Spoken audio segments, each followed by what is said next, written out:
نحمده ونصلي ونسلم على رسوله الكريم أما بعد فأعوذ بالله من الشيطان الرجيم بسم الله الرحمن الرحيم قل هل يستوي الذين يعلمون والذين لا يعلمون وقال النبي صلى الله تعالى عليه وسلم اطلبوا العلم ولو بالسين صدق الله العلي العظيم وصدق رسوله النبي الأمين الكريم الرؤوف الرحيم ونحن على ذلك لمن الشاهدين والشاكرين والحمد لله رب العالمين. درود پاک پڑھیں. اللهم صل على سيدنا ومولانا محمد معدن الجود والكرم وآله وصحبه وبارك وسلم صلاة وسلاما عليك يا رسول الله صلاة وسلاما عليك يا حبيب الله صلى الله تعالى عليه وسلم. العلم نور يتجلى به كل شيء. علم ایک ایسی روشنی ہے کہ جو چیز اس کے دائرے میں آ جائے اسے روشن و منور کر دے. حضرت آگے تشریف لے آئے. جو چیز اس کے دائرے میں آ جائے اسے روشن و منور کر دے.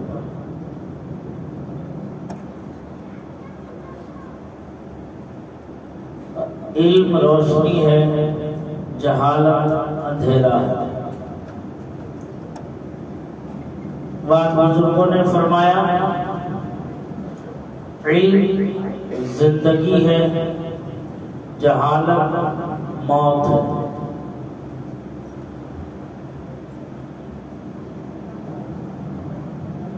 زندگی زندہ دلی کا نام ہے.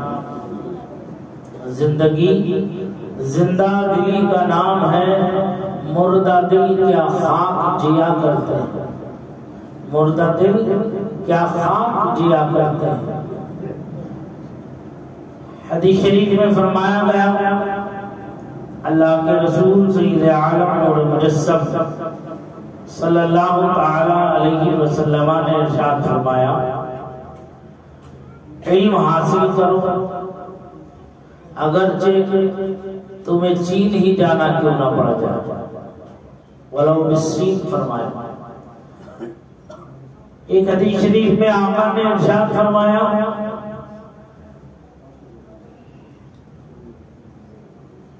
علم حاصل کرو.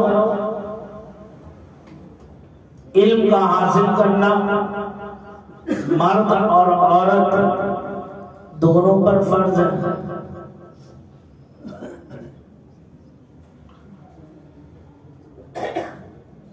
اس پر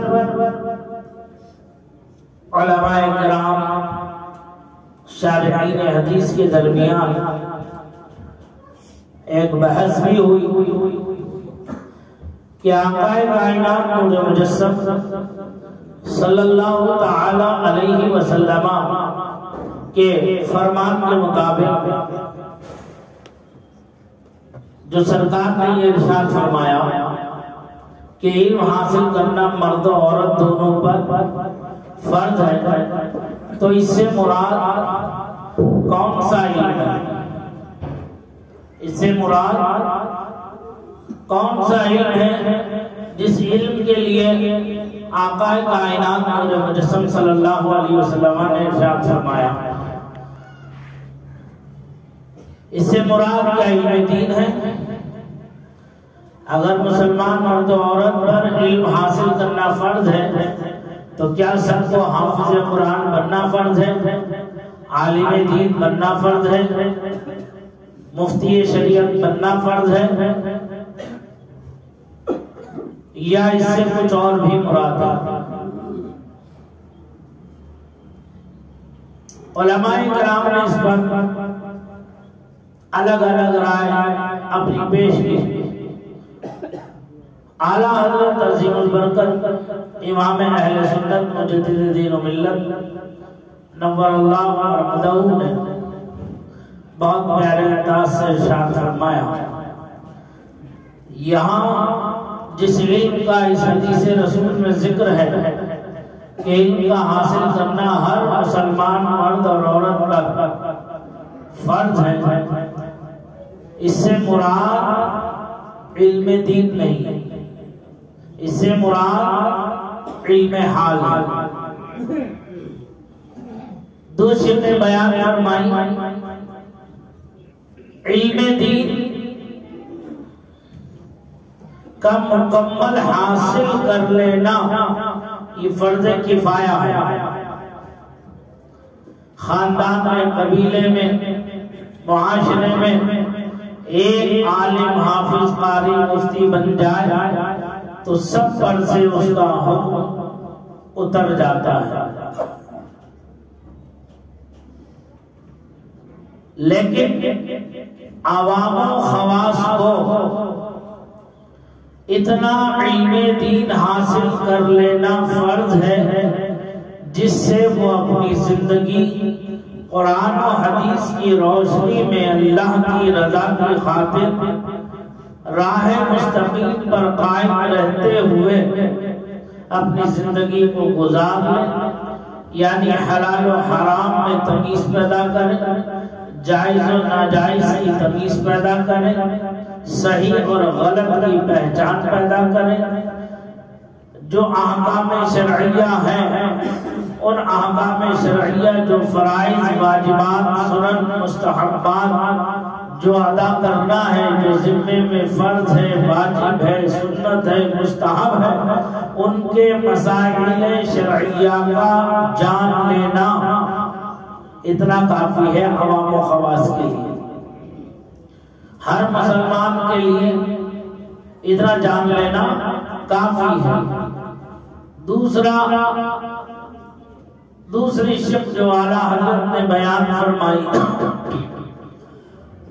فرماتے ہیں اس علم سے مراد علم حال ہے، اس علم سے مراد علم حال ہے۔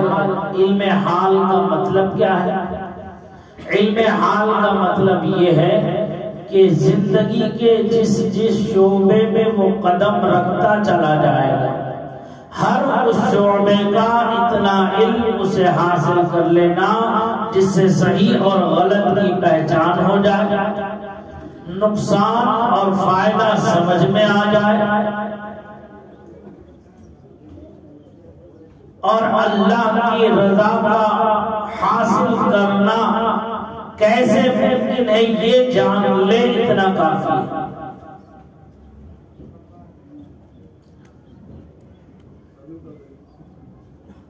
اللہ تبارک و تعالی نے انسان کو دو آنکھیں عطا فرمائی، آنکھوں کو عربی میں عین کہتے ہیں۔ اصحاب لغات نے جو ڈکشنریاں لکھنے والے لوگ ہیں، جو لغت لکھنے والے حضرات ہیں، انہوں نے عین کے 60 سے زیادہ معنی گنائے۔ اس میں عین آنکھ کو بھی کہتے ہیں، عین گھٹنے کو بھی کہتے ہیں، عین چشمے کو بھی کہتے ہیں، عین جو ہے گائے، بھینس اور بکری کے اور اونٹ کے جب تھن دودھ سے بھر کر لٹکنے لگتے ہیں تو چمڑے کی ایک پیٹھی بنائی جاتی ہے اور وہ اس کی کمر میں اس کے تھنوں کو لگا کر کے باندھ دیا جاتا ہے تاکہ تھن اس کے زیادہ نہ لٹکے، اسے بھی عین کہتے ہیں۔ سمجھ میں آ رہی بات؟ تو علم اور عین کتنی پیاری بات استاد گرامی سیدی و سندی آقائی و مہوائی و ملجائی حضرت علامہ الحاج شاہ مفتی سید شاہد علی میاں صاحب سابق قاضی شرف مفتی اعظم ضلع رامپور علیہ الرحمت والرضوان نے ہمیں دوران درس سمجھائی تھی. فرمایا کہ علم میں بھی پہلا حرف عین ہے اور عین میں بھی پہلا حرف عین ہے. عین آنکھ کو کہتے ہیں, عین آنکھ کو کہتے ہیں. اللہ تعالیٰ نے دو آنکھیں عطا فرمائی ہیں. علم میں بھی پہلا حرف عین ہے اور عشق میں بھی پہلا حرف عین ہے. فرمایا کہ اللہ نے دو آنکھیں دی ہیں حق دیکھنے کے لیے, ایک علم کی آنکھ اور ایک عشق کی آنکھ یعنی محبت کی آنکھ. فرمایا علم ملتا ہے درسگاہ سے, مدرسوں سے. علم ملتا ہے درسگاہ سے, مدرسوں سے, اور عشق ملتا ہے خانقاہوں سے. عشق ملتا ہے خانقاہوں سے, علم ملتا ہے درسگاہوں سے. اور حق دیکھنے کے لیے دونوں آنکھوں کا کھلا رکھنا ضروری ہے. اگر ایک آنکھ بھی بند ہو گئی تو حق واضح نہیں ہو پائے گا, کلیئر نہیں ہو پائے گا. اگر کسی نے علم کی آنکھ کھولے رکھی اور عشق کی آنکھ کو بند کر لیا, یعنی اپنا رشتہ ناتا تعلق درسگاہ سے رکھا اور خانقاہ سے کاٹ دیا, تب بھی وہ راہ مستقیم پر نہیں پہنچ پائے گا. اور اگر کسی نے علم کی آنکھ بند کر لی اور عشق کی آنکھ کو کھول کر راہ مستقیم کو تلاش کرنے کی کوشش کرے گا, تب بھی وہ گمراہ ہو جائے گا, بددین ہو جائے گا, لیکن اسے راہ حق, راہ مستقیم نصیب نہیں ہوگی. حق دیکھنے کے لیے دونوں آنکھوں کا کھلا رکھنا یہ لازم و ضروری ہے. یعنی کہنے کا مقصد یہ ہے کہ ہمارا تعلق درسگاہ سے بھی مضبوط ہونا چاہیے, ہمارا تعلق خانقاہ سے بھی مضبوط ہونا چاہیے.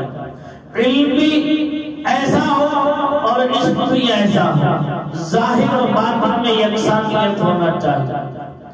ظاہر کچھ کہہ رہا ہے اور باطن کچھ کہہ رہا ہے تو پھر تضاد ہو جائے گا. جس کے اندر جب تضاد پیدا ہو جائے گا وہ خود مطمئن نہیں ہوگا تو دوسرے کو کیا مطمئن کر پائے گا. سمجھ میں آنے بات؟ تو اس لیے علم کا حاصل کرنا یہ نہایت لازم اور ضروری ہے. اور قرآن کریم میں بھی پروردگار عالم نے ارشاد فرمایا انما یخشی اللہ من عبادہ العلماء, اللہ کے بندوں میں جو اللہ سے سب سے زیادہ ڈرنے والے ہیں, اللہ کا خوف کرنے والے ہیں, وہ اللہ کے وہ محبوب اور مقبول بندے ہیں جو عالم باعمل ہیں, جو عالم باعمل ہیں.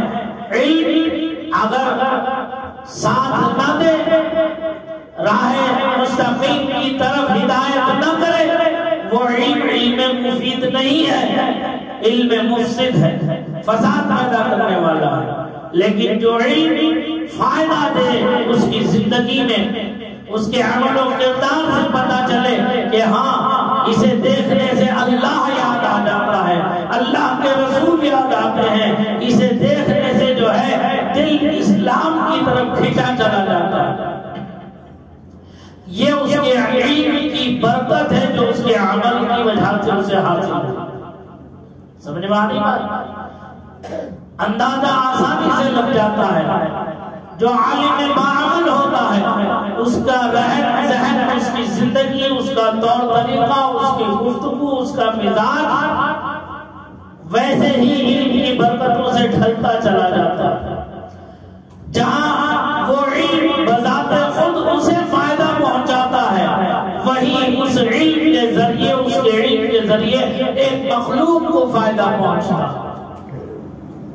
بھولے بھٹکے راہ حق سے راہ حق کی طرف گامزن ہو جاتے ہیں, قرآن و حدیث کی طرف متوجہ ہو جاتے ہیں.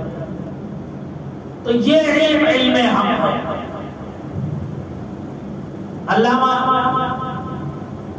شاہ عبد الحق محدث دہلوی رحمۃ اللہ تعالی علیہ کے والد گرامی ایک شیخ سعدی شیرازی کا جو ہے پڑھا کرتے تھے، جس کا آخری مصرع ہے علم حق، علم کے راہ حق کا نمایاں، علم کے راہ حق کا نمایاں جہالت است، جو علم راہ حق نہ دکھائے وہ جہالت۔ تو اس لیے حق دیکھنے کے لیے دونوں آنکھوں کو کھلا رکھنا چاہیے۔ حضرت صدر الشریعہ بدر الطریقہ خلیفہ اعلیٰ و تلمید اعلیٰ حضرت علامہ الحاج شاہ مفتی محمد امجد علی صاحب رضوی اعظمی صاحب بہار شریعت علیہ رحمت و رضوان سے ان کے شاگردوں میں کسی نے پوچھا کہ عالم اور جاہل کی کیا تعریف ہے؟ عالم اور جاہل کی کیا تعریف ہے؟ فرمایا عالم اور جاہل کی تعریف ایک ہی ہے۔ کہنے لگے حضور وہ کیسے؟ فرمایا پڑھا بے پڑھا دونوں برابر، یہی تعریف عالم کی بھی ہے اور یہی تعریف جاہل کی بھی ہے۔ تو لوگوں نے عرض کیا یہ تو بات عجیب سی ہو گئی کہ عالم عالم ہے جاہل جاہل ہے، کہ دونوں کی تعریف ایک جیسے کیسے ہو جائے گا؟ ارشاد فرماتے ہیں پڑھا بے پڑھا دونوں برابر۔ اس کا مطلب یہ ہے اگرچہ اس نے پوری کتاب نہیں پڑھی ہے، پاؤ کتاب پڑھی ہے، لیکن وہ پاؤ کتاب ایسی پڑھی جیسے آج مدارس اسلامیہ میں ایک نصاب کے تحت، ایک نظام الاسباق کے تحت پوری کتاب نہیں پڑھائی جاتی ہے، مخصوص اسباق پڑھا دیے جاتے ہیں جس سے پوری کتاب کا ایک خلاصہ سامنے آ جاتا ہے۔ تو فرماتے ہیں عالم وہ ہے کہ اگرچہ اس نے پوری کتاب نہ پڑھی ہو، پاؤ کتاب پڑھی ہو، لیکن باقی کی پاؤ کتاب جو باقی ہے پڑھنے سے اگر وہ اس کے سامنے آ جائے تو وہ کتاب اسے ایسی ہی لگے جیسے کہ وہ سب پڑھ چکا ہو۔ پاؤ کتاب اتنی محنت سے پڑھ لی اس نے جس سے کہ پاؤ کتاب وہ خود حل کر لیتا ہو۔ فرماتے ہیں یہ ہے عالم، یعنی پڑھا بے پڑھا دونوں برابر۔ جو پڑھ چکا وہ تو ہے ہی اس کے پاس، جو نہیں پڑھا ہے وہ بھی اس کے لیے ایسا ہی ہے جیسے کہ پڑھا ہوا۔ یہ علم ہے، عالم کی تعریف۔ فرماتے جاہل کی تعریف پڑھا بے پڑھا برابر۔ کہتے اس کا مطلب یہ ہے جو کچھ نہیں پڑھا ہے وہ پاس پلے ہے ہی نہیں، جو نہیں پڑھا ہے وہ تو پاس پلے کچھ ہے نہیں، لیکن جو پڑھ چکا تھا وہ بھی بھول گیا۔ تو پڑھا بے پڑھا دونوں برابر ہو گئے۔ سمجھ پائی بات؟ تو یہی عالم کی تعریف بھی ہے اور یہی جاہل کی تعریف۔ تو یاد رکھو علم روشنی ہے، جہالت اندھیرا ہے۔ آج پوری دنیا کی ریسرچ میں یہ ہے کہ اگر نظر ڈال لیا جائے، خاص کر ہم اپنے ملک پر نظر ڈالتے ہیں، تو اقوام عالم کے مقابلے میں مسلمان کی تعلیم 0/7 0/7۔ علم ایک بلند مینارہ، اہل علم ہر دور میں عزت کی نگاہ سے دیکھے گئے، اگرچہ وہ کسی میدان کا صاحب علم ہو، صاحب فہم و فراست ہو، صاحب عقل و وراثت ہو، کسی دور کا ہو، کسی بھی زمانے کا ہو، کسی بھی مذہب کا ہو، کسی بھی ملک کا ہو، کسی بھی قوم برادری ذات قبیلے کا کیوں نہ ہو، صاحب علم اس کی عزت اس کی عظمت ہر دور میں کی گئی ہے اور آج بھی ہے۔ لیکن بے علمی نہ وہ وقت ہے، نہ وہ عظمت ہے اور نہ ہی وہ حیثیت ہے۔ اب ذرا آپ اندازہ لگائیں، ہماری قوم جسے اللہ نے اشرف المخلوقات بنا کر کے پیدا کیا، وَلَقَدْ كَرَّمْنَا بَنِي آدم کا تاج زرعی سروں پر سجایا، اور امت مصطفیٰ جان رحمت صلی اللہ علیہ وسلم میں پیدا فرمایا۔ اس امت کی عظمت و برکت و فضیلت یہ ہے کہ یہ دوسری امتوں پر اس کی عظمت ہے، اس کی فضیلت ہے، اس کی برتری ہے، اسے برتری حاصل ہے۔ کل قیامت میں یہ تمام امتوں پر گواہ ہوگی۔ اس کی کیا عظمت ہے، کیا برکت ہے، کیوں، کس لیے یہ برتری حاصل ہے؟ سب سے اہم تو اللہ کے رسول کی امت میں ہونا، اس کے بعد صاحب علم ہونا۔ صاحب علم ہونے کی وجہ سے اللہ نے یہ عظمت و برکت دی۔ صاحب علم کیسے ہو؟ کیونکہ یہ پچھلی امتوں پر گواہ ہوگی۔ کیا گواہی دیں گے یہ امت؟ کہ اللہ تیرے فلاں فلاں پیغمبر یعنی آدم سے لے کر عیسیٰ تک جتنے بھی تو نے انبیاء و مرسلین اعظام کو بھیجا، انہوں نے پورا پورا حق ادا کر دیا، پیغام حق کو پہنچا دیا۔ یہی لوگ نافرمان تھے، انہوں نے تیری اطاعت و فرما برداری نہیں کی، تیرے انبیاء و مرسلین کو طرح طرح کی ایذا اور تکلیفیں پہنچائی اور ان پر ظلم و ستم کے پہاڑ ڈھا دیے، ان کی دعوت حق کو قبول نہیں کیا۔ تو پوچھا جائے گا تم تو اس وقت موجود نہیں تھے، تم تو پیدا بھی نہیں ہوئے تھے، تو تمہیں کیسے معلوم ہو گیا کہ انہوں نے نافرمانی کی، انہوں نے نافرمانی کی ہے؟ تو یہ امت جواب دے گی، اے اللہ ہم نے تیرا فرمان قرآن مقدس میں پڑھا، پچھلی امتوں کے احوال کو سمجھا اور سنا، اس پر ہم ایمان لے کر کے آئے۔ تیرے رسول کا فرمان ہم نے سنا، ہم نے پڑھا، تیرے رسول نے ہمیں پچھلی امتوں کے احوال بتائے، بیان کیے، ہم نے سنا۔ جنہوں نے سرکار کو دیکھا اور جنہوں نے سرکار کو نہیں دیکھا، انہوں نے اس علم کو سینہ بسینہ ایک دوسرے تک قیامت تک آنے والی امت تک پہنچا دیا۔ یہ وہ علم تھا، علم حق جو ہم تک پہنچا تھا، جسے ہم نے حاصل کیا، ہم نے پڑھا، سنا اور سمجھا، اور آج ہم گواہی دیتے ہیں کہ یہ جھوٹے ہیں، تیرے انبیاء سچے ہیں، تیرے رسول سچے ہیں، انہوں نے پورا پورا پیغام پہنچا تھا۔ تو اللہ تعالیٰ فرماتا ہے انہوں نے سچ کہا، ان کی گواہی کو قبول کی جائے گا۔ کیوں؟ کیونکہ یہ اصحاب علم ہے، صاحب علم ہے، اس علم کی بدولت ان کی گواہی قبول کی جائے گا۔ تو ذرا سوچو آج ہم کہاں ہیں، کس منزل میں ہیں؟ اعلیٰ حضرت نے کیا فرمایا؟ جس معاشرے میں زندگی کے جس شعبے میں قدم رکھے گا، ہر اس شعبے کا اتنا علم حاصل کرنا فرض ہے جس سے جائز ناجائز حلال و حرام کی تمیز پیدا ہو جائے۔ اب اس میں آپ جتنی تفصیل چاہے اتنی بیان کر لیں، وقت قلت ہوتا ہے۔ آپ حضرات پہلے کے مقابلے میں اب تاخیر سے آنے لگے، میری گزارش ہے وقت کی پابندی کریں تاکہ وقت بچے گا تو آپ ہی کے کام آئے، ہے نا؟ بچہ پیدا ہوا تو بچے کی پرورش کا علم سیکھنا فرض ہے۔ بچہ بالغ ہوا تو بلوغت کا علم، بلوغت کے فرائض کے نماز کب سے فرض ہوتی ہے وہ سیکھنا فرض ہے۔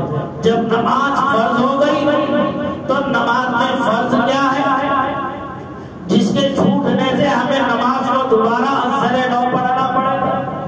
نماز میں واجبات کیا ہے، جس کے چھوٹنے کی وجہ سے ہمیں سجدے سہو کر لینے سے نماز مکمل ہو جائے گا۔ نماز کے اندر فساد کیا کیا چیزیں ہیں جو پیدا کرتی ہیں، شیطانی وسوسہ اور خلل جب نماز کی حالت میں ہم پر طاری ہوتا ہے تو ہم اسے کیسے دور کریں، یکسوئی کے ساتھ ہم اپنے رب کو کیسے راضی کریں، فرائض کا سیکھنا۔ اب روزہ فرض ہو گیا، رمضان آ گئے تو روزے کے احکام کیا ہے، روزہ کب تک کیا وقت ہے جس میں ہمیں رکھنا ہے. اب نماز کے اوقات ہے تو کس وقت سے کس وقت تک ایک نماز کا وقت قائم رہتا ہے، ہمیں وہ سیکھنا فرض ہے. کہیں اگر بعض لوگ یہ سمجھتے ہیں جماعت چھوٹ گئی تو اب نماز ہی ختم ہو گئی، حالانکہ ایسا نہیں ہے. نماز کا وقت ختم نہیں ہوا، تمہاری جماعت ضرور چھوٹ گئی. نماز کا وقت ابھی باقی ہے. کب تک باقی ہے اس کا سیکھنا فرض ہے، اس کا جاننا فرض ہے کہ ہمارا یہ وقت ہے جس وقت میں ہمیں ادا کرنا باقی ہے. جماعت کا ثواب ہم سے چھوٹ گیا لیکن فرض کا ثواب نہیں چھوٹے گا، وقت میں ادا ہو جائے گی. وقت نکل گیا تو قضا ہو گئی. اب قضا ہو گئی تو ہم وہ نماز کب ادا کریں، کیسے ادا کریں، قضا کی ادائیگی کا کیا طریقہ ہے. اب ایسے ہی روزہ فرض ہو گیا، کب سے کب تک ہمیں روزہ رکھنا ہے، روزے میں کیا چیز فرض ہے. ہم سے روزے میں جان بوجھ کر یا انجانے میں کوئی خطا سرزد ہو جائے، کوئی گناہ سرزد ہو جائے تو پھر اس روزے کا کفارہ کیا ہے، اس روزے کو دوبارہ ہم کیسے رکھیں گے. یا ہم اتنے بیمار ہیں، حرج ہے، مرض ہے، بیماری ہے، علاج معالجے میں مصروف ہے، روزہ فرض ہے، تو کیا ہم ایسی صورت میں روزہ رکھ سکتے ہیں کہ نہیں رکھ سکتے ہیں، کہاں تک ہمیں چھوٹ ہے. پھر اس کے بعد لڑکا جوان ہو گیا، کمانے کے لائق ہو گیا تو کاروبار ہم کیسے کریں قرآن و حدیث کی روشنی میں. کیونکہ التاجر الصدوق الامین مع النبیین والصدیقین فرمایا سچا امانتدار تاجر کل قیامت میں انبیاء اور صدیقین کی جماعت میں اٹھایا جائے. ہم کیسے تجارت کو فروغ دیں، کیسے تجارت میں برکت حاصل کریں، اس کی عظمت ہم کیسے حاصل کریں، یہ علم کا سیکھنا فرض ہے. پھر اس کے بعد جمع سال ہو گیا، ہر ماں باپ کی خوشی ہوتی ہے کہ میرے بیٹے کا جوڑا بن جائے، میرے بیٹے کا صحرا ہو جائے، میں اپنے جیتے جی میں اپنے بیٹے کے سر پر صحرا دیکھ لوں. کبھی بستر مرگ پر رہتا ہے تو جلد بازی میں کہتے ہیں کہ جلدی سے صحرا دکھا دو، دنیا سے رخصت صحرا دیکھ کر کے ہو جاؤ. تب شادی کا مسئلہ آ گیا. تب شادی کے مسئلے میں لڑکے پر اور لڑکی پر یہ فرض ہے کہ شوہر کے حقوق کیا ہے وہ سیکھے، اور شوہر پر لڑکی کے کیا حقوق ہے، اس کی کیا ادائیگی کرنا ہے، کیسے زندگی کی شروعات کرنا ہے، کیسے زندگی کو خوشگوار بنانا ہے، اللہ اور اس کے رسول کی رضا کی خاطر مجھے زندگی کیسے گزارنا ہے، یہ علم کا سیکھنا اس پر فرض ہو گیا. شوہر، لڑکا، ساس سسر، اس کے سب رشتہ دار، خاندان بڑھے گا، قبیلہ بڑھے گا، کنبہ بڑھے گا، پریوار بڑھے گا، ان کے حقوق کا ادا.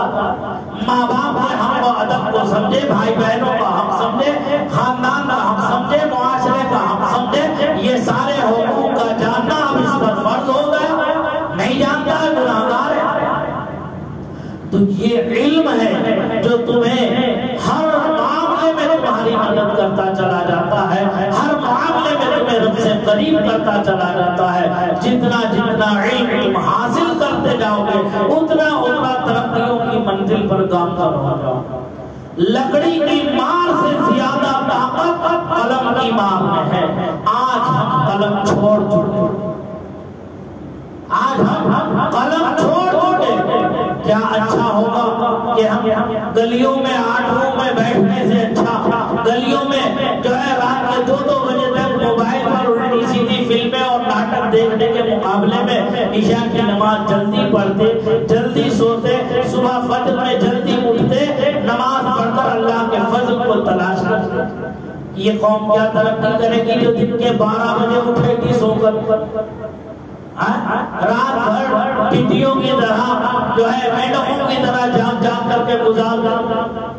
رات میں الو جاگتا ہے، دن میں الو سوتا ہے. اپنے سروں پر ہم نے الوؤں کو مسلط کر لیا تو کیا ترقی کریں گے ہم، کیا کامیابی ہم حاصل کریں گے. آج ہر جگہ ہر محکمے میں 0 سناٹا ہے ہمارا.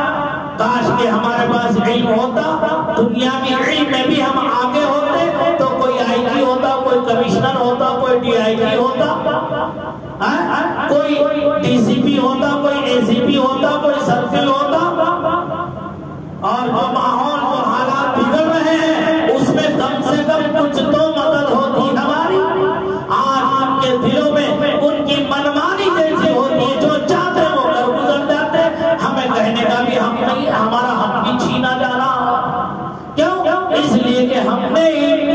پشت ڈال دیا. علم چھوڑ دے, قلم چھوڑ دے تو اب ڈنڈے ہی کے بل پر ہمیں جینا پڑے گا. ظاہر سی بات ہے. تو اس لیے میری مؤدبانہ مخلصانہ آج جانا گزارش ہے کہ اپنے بچوں کو علم سکھاؤ, علم دین سکھاؤ, علم دنیا سکھاؤ. کم سے کم اپنے معاشرے میں کچھ بیداری پیدا کرو, ایسی بیداری کہ جس سے کہ معاشرہ سنبھل سکے, سدھر سکے. یہ مت سوچو کہ فلاں سدھر جائے گا تو محلہ سدھر جائے گا, نہیں. پہلے ہم سدھر جائیں, اپنا آپ ہم سنبھال لیں تو خود بخود محلہ سنبھل جائے گا. جب ہم خود اپنے گھر سے ابتدا کریں گے.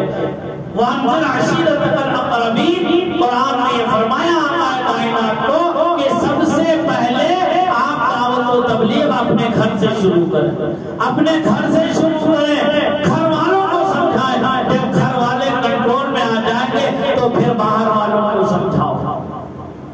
سمجھ میں آ رہی بات؟ ہم میں کا ہر ایک فرد اس کے لیے ذمہ دار ہے. اب رمضان المبارک بھی گزر گیا اور جو ہے شوال کا مہینہ آ چکا ہے.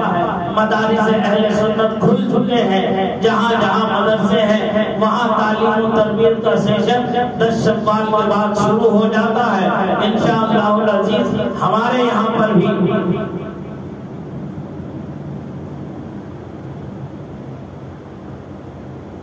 ہمارے یہاں پر بھی جو ہے داخلوں کا سلسلہ شروع ہو گیا الحمدللہ. پچھلے سال سے لاک ڈاؤن کے بعد تقریباً 6 مہینے ہمارے یہاں مدرسہ چالو ہو گیا. ماشاءاللہ 150 بچوں کے لگ بھگ آ گئے تھے. اب میری گزارش ہے, میں نے پہلے بھی کہا تھا کہ بچوں کی تعداد بڑھنا چاہیے تاکہ جتنے زیادہ سے زیادہ بچے بڑھیں گے اتنا ان بچوں کو سنبھالنا, سجانا, سنوارنا اور ان کی اچھی تعلیم و تربیت کرنا اور پھر انہیں اچھا معاشرہ دینا, اچھی سوسائٹی دینا, یہ ہمارے اراکین کے قلب کی خواہش ہے, دلی خواہش ہے. جب ایسے مخلص لوگ دین کی خدمت کے لیے آگے ہیں تو ہمارا بھی حق بنتا ہے کہ ہم ایسوں کی تائید و حمایت کر کے ہم بھرپور طریقے سے پشت پناہی کریں. میری گزارش ہے اپنے بچوں کو ضرور, جو چھوٹے بچے ہیں ناظرے کی تعلیم ہے وہ ابھی الحمدللہ جاری ہے. اللہ نے چاہا تو اسے جیسے جیسے ترقی ہوگی ویسے ویسے اسے آگے بڑھاتے چلے جائیں گے انشاءاللہ. بچیوں کا مدرسہ بھی تقریباً تکمیل تک آ چکا ہے, اس کا بھی اعلان جلدی سے کر دیں گے. آپ لوگ خوش ہو جائیں گے دیکھ کر کہ مدرسے میں اچھا خاصا کام ہو گیا, ٹائلیں لگ گئی اور سب جو ہے انشاءاللہ اچھی معلومات کا بھی انشاءاللہ انتظام کیا جائے گا. اللہ نے چاہا باصلاحیت سے استعداد ہم اپنی بچیوں کو بھی پڑھائیں گے.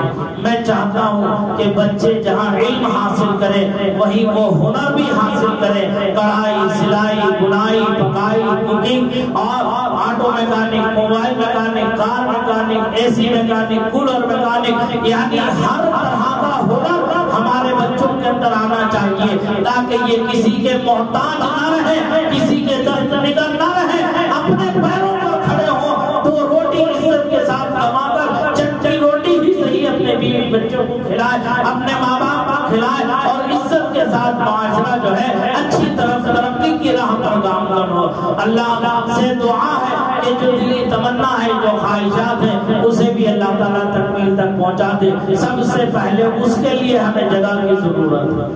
ابھی ہمیں اس میں وسعت پیدا کرنا ہے. میں نے پہلے بھی گزارش کی, اب بھی گزارش کرتا ہوں کہ رمضان کے بعد تھکار کے نہ بیٹھ جانا, تھوڑی سی سانس لے لو, اطمینان کی سانس لے لو. سانس لینے کے بعد پھر ایک گھنٹہ اور لگا لو مسجد کے لیے مل کر کے ساتھ. انشاءاللہ ایک گھنٹہ لگے گا تو بیڑا پار ہو جائے گا اور جگہ آ جائے گی تو ہم اس میں اور مزید وسعت پیدا کر دیں گے. جو بھی میں نے عزائم بیان کیے ہیں انشاءاللہ کمیٹی سے رائے مشورے کے بعد بہت سی چیزوں کو اس کے اندر قائم کرنا ہے. انشاءاللہ قائم بھی کیا جائے گا, بچوں کو اچھی تعلیم و ترقی کے لیے راہوں کو ہموار بھی کیا جائے گا.